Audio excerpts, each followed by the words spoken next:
पहले एक और इम्पॉर्टेंट अपडेट अभी अभी आ रहा है, पहले वो देख लीजिए।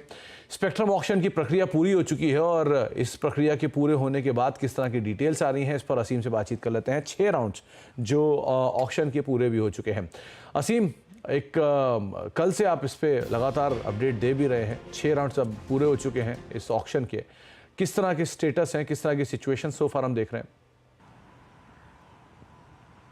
सुमित, स्पेक्ट्रम की नीलामी पूरी हो चुकी है। 2 दिन ये स्पेक्ट्रम की नीलामी चली। इसके अंदर कुल 6 राउंड हुए।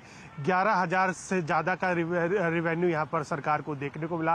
टेलीकॉम कंपनियों ने कुछ ज़्यादा बढ़ चढ़ के बोली नहीं लगाई है। 2 दिन पहले ही मैं आपको बता रहा था कि रिवेन्यू सरकार का 15,000 करोड़ रुपए के आसपास का रह सकता है इस ऑक्शन से, लेकिन अब सरकार का रिवेन्यू जो है 11,000 करोड़ रुपए के आसपास का ही रहेगा। टेलीकॉम कंपनियों को अगले 10 दिन के अंदर ये रकम सरकार को जमा करानी पड़ेगी। थोड़ी देर के अंदर इसकी औपचारिक घोषणा जो है टेलीकॉम मंत्री ज्योतिरादित्य सिंधिया करेंगे। तब बताएंगे कि कौन कौन सी कंपनी ने कितना स्पेक्ट्रम यहाँ पर खरीदा और कौन सी कंपनी की कितनी लायबिलिटी यहाँ पर है। लेकिन जिस तरह से अगर टेलीकॉम कंपनियों की अगर मैं अर्नेस्ट मनी डिपॉजिट की बात करूँ तो रिलायंस जो ने करीबन 3,000 करोड़ रुपए की ईएमडी जमा कराई थी।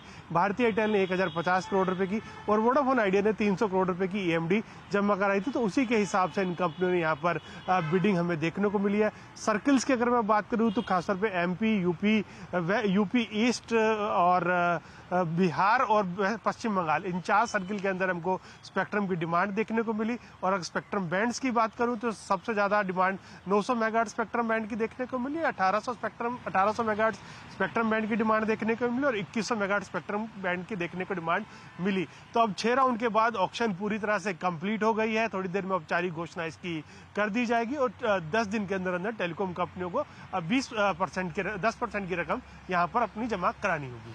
इनफैक्ट जैसे ही ये असीम खबर आई, इस खबर के बाद पूरे टेलीकॉम स्पेस में बज़ दोबारा लौट गया है और डे हाई के आसपास तमाम कंपनियां कामकाज कर रहे हैं। बहुत बहुत शुक्रिया।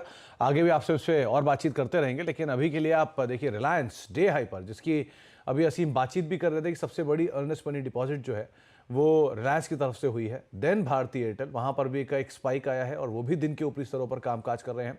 और वोडाफोन आइडिया, ये तीसरी कंपनी जहां से भी पार्टिसिपेशन इस बार आता दिखाई पड़ा और डे हाई की तरफ वोडाफोन आइडिया भी अब स्लोली एंड स्टेडली पहुंच रहा है। राजेश सर नमस्कार, स्वागत है कार्यक्रम में।